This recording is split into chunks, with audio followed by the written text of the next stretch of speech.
8.5, develop DAO and validator. In this part, we will do two things. The first one, a little bigger. Yeah, we need to do a lot of things. But the second part, very easy. Yeah, it is just a straightforward modification. You only need to get all the validator from the Duke Spring example, change a few places. Then that's the new one. Yeah. All right. So let's look at the main part, develop DAO. Yeah. In the last video, I give you the background. So we know this is a good way to manage, organize all of our database queries. Yeah. In this iteration, we only have one table. So we only need to develop one Java class containing all the queries we need for that particular table. Yeah. All right, so when we start, we create a Java class called QuestionDAO. Yeah. All right, so then let's add things into this class. All right. The first thing, we need to put instance variables, the special objects we need to use. The first one, connection object. Yeah. Okay. Get a database connection object. Yeah. So then we can use it to do queries. In order to do queries, in this one we have two queries we need to do. The first one, list query, list all the questions, all the problems in the question bank. So list query. It is a prepared statement. Prepared statement. Yeah. Here I will explain the main difference between two types of object. The first one is statement. Second one, it's sub-interface. Statement is an interface. Sub-interface, prepared statement. Okay, sub-interface. And in this example, we will use this sub-interface because it has a very special feature we need to use. Yeah. So I will talk about that later. Yeah. Second one, add a query. We need to add a new question, so we need another query. Yeah. Then constructor. Constructor of this class. In the constructor, we will do two things. First, get a database connection. The first thing. Second, we define our queries. Two queries we define. Yeah. All right. The first part, pretty standard. So we load the database driver. After that, we create a connection object using this way, driver manager.getConnection. Then your database URL, standard database URL. Yeah. Here, your database name here, the protocol here, database name here, domain and a port number for Mac people. For Mac people, you may need to change this part, the host part. You may, and the port number. Because for math people, so you can check from your map. Some of you use XAMPP, but XAMPP may not work all the time. Yeah. Some students, XAMPP work well, but for many other students, the XAMPP do not work well. does not work well. So if you use map, okay, you need to find at some page, you need to find what is the host part. Yeah, what is the host part? Could be localhost, but sometimes could be some IP address, some special IP address. Then also need to find appropriate port number. So you change here. Otherwise, you cannot get database connection object created. All right, so that's the first part. Second part, define two query strings. So mainly you need to look at your query string here. Yeah. All right. Yeah. That string. Yeah. And something new here I want to talk about, insert statement. Insert into problem, values, parenthesis. Look at here, there is a question mark. There is a question mark here. Okay, so what's that? What's that? Yeah, so it is an unknown parameter.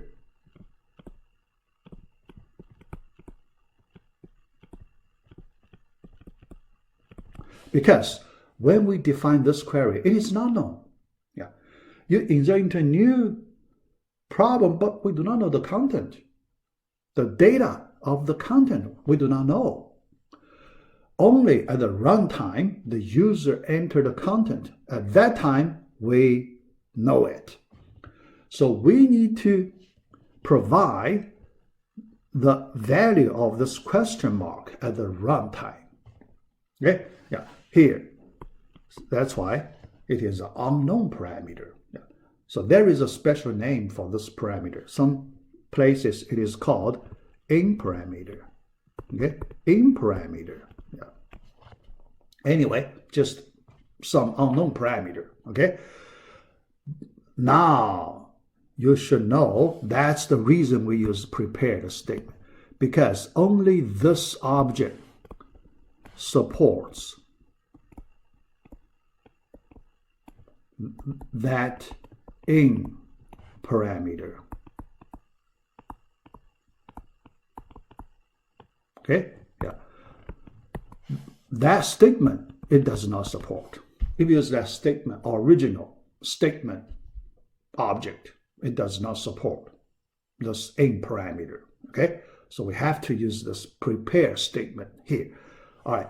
For the first one, because first query, we do not have the in parameter, so we can use statement object for the first one. It's okay. Yeah. But here, because we have to use prepare statement for the second one, so we just do not bother to use two different types of objects. So that's why we just choose both the same prepare statement. All right. Regarding the prepared statement, yeah. So later I will talk about another important advantage of this. Now, later when I talk about the query method, there I explain a little more about this prepare statement. It's important property. Yeah. So here, let me just go to the next step. Okay. All right. Next.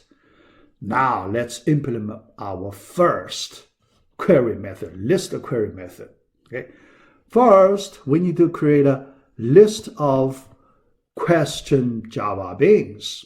So we store, in a list of Java beans. Then we return to outside environment.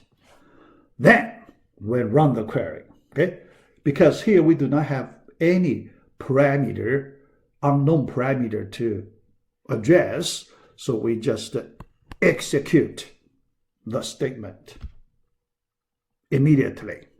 After that, then result returned, query result returned, organized in rows and columns, okay, in a table. Yeah. So then the while loop, we go through row by row. Okay, so we call the next method. When you call the next method, it moves the cursor from current location to the next row. Yeah. At the beginning, the cursor, the read cursor is placed ahead of the first line. So then when we call this method, it moves to the next available row. Okay, next available row.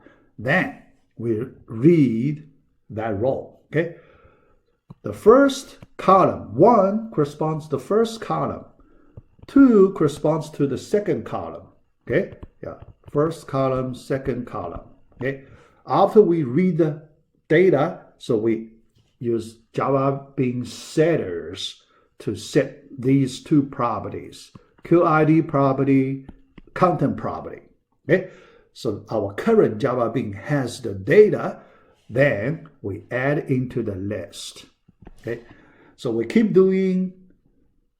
go through all the loops. So when do we get out of the loop? Think about, after you read the last row, then the next time when you call the next method, it points to nothing, right? Point to nothing. There is no row corresponds to the pointer, then it returns false. And that situation returns false, so you get out of the while loop. Okay? All right. So then we return that list of Java beans. So we complete this query method. All right. Next one. So this one, although it's pretty short, but here we need to use the special property of the prepared statement. Prepared statement. What kind of property? Yeah. So the property related to efficient performance. Efficient performance. So what's that, efficient performance? All right. Look at this. Remember, there is a question mark to address in this query. Okay? Because this piece of data is unknown, so then how to make the whole query statement more efficient? Yeah. Because if this piece is unknown, you cannot compile the whole statement. Compile. So here, the concept compile. The whole statement.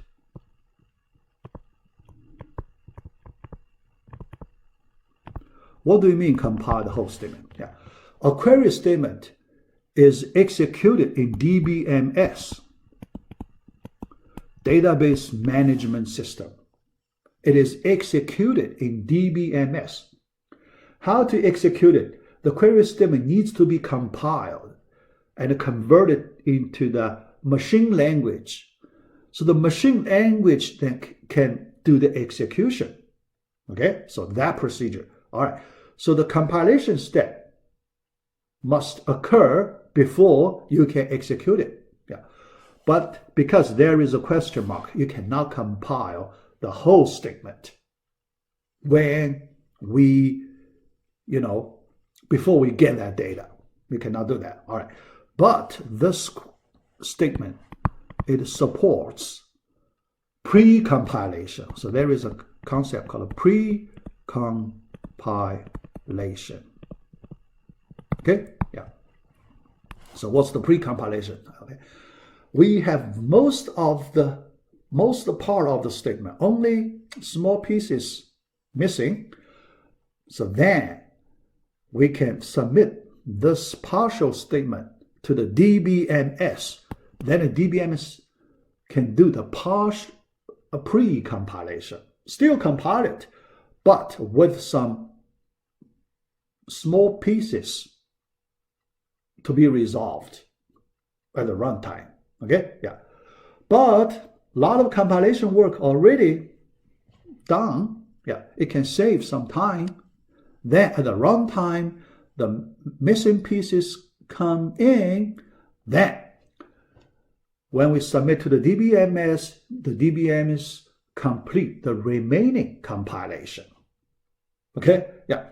Add a little more extra work, then machine code do the execution. In that way, it can make the overall performance faster than the other way. You just compile the whole statement from beginning. Yeah. If you use the statement way, you can still do it using the statement way. Okay. If you use the statement way, you have to compile the whole statement at the runtime. After you get those missing pieces, question marks, okay, you put together, then you submit it to DBMS. DBMS does the compilation from beginning to end. Yeah, that's another way. Okay, then it will be slower than this pre-compilation way. Pre-compilation, you can save a lot of compilation time. Okay, yeah, yeah. Approximately 90% of the compilation time you can save. Yeah. Only approximately 10% of the missing pieces part you complete it, you add it to that pre-part, then you can improve the overall performance a little bit. Okay, all right, so that's the whole idea. All right, so first, add a query.setString, one corresponds to the first question mark. First question mark. If you have second question mark, then you use 2. Then you provide the data for that question mark. Okay, after that, you execute it. This one, it's an insertion statement, so we do not need to process return result. Okay, we do not need to process that. So well done. Yeah. So that's the second query method. After that, there is the last one, the cleanup method, finalize of this object. Okay, when we finish using this object, in order to release the memory, we want to destroy this whole object. Question DAO type object. Destroy it. Before you destroy it, you need to release all the resource you used before. Okay? You do not need to use 2 query statement object and 1 connection object. So you release. Okay? You tell the memory to release those resource locations. Okay? Yeah. So then the whole object is destroyed. In that way, you can save a lot of memory space. Yeah. Make your overall performance for your web application a little faster. Okay? Yeah. So that's the whole story about the DAO. Yeah. All right. At this step, you complete it. Okay? Yeah, complete it. So ready to work. Yeah. Then validator part. Yeah, pretty easy. First, you get the username validator from Duke Spring, right? Duke Spring, so we have a username validator. So you get a copy of that. Okay? From Duke Spring. Yeah. So then you just change a few key places. Okay. First, question. Okay. That from username to this, from user probably. Yeah. The command object in that example called a user. From user to question. This is our command object. class. Okay, yeah. Then, so this part, yeah, you need to change the field name, right? Yeah. Then the code name, then the message, you provide some appropriate message. Yeah. Other than these, a few places, yeah, that's all we need. Okay. So you complete the validator. Yeah. Later, we just connect them. Associate with our controller. Yeah. So our next video, we look at the controller part. Controller. Yeah. Put them together. So there we can use. Yeah. All right. So that's this video. Yeah. Let me stop here. Yeah.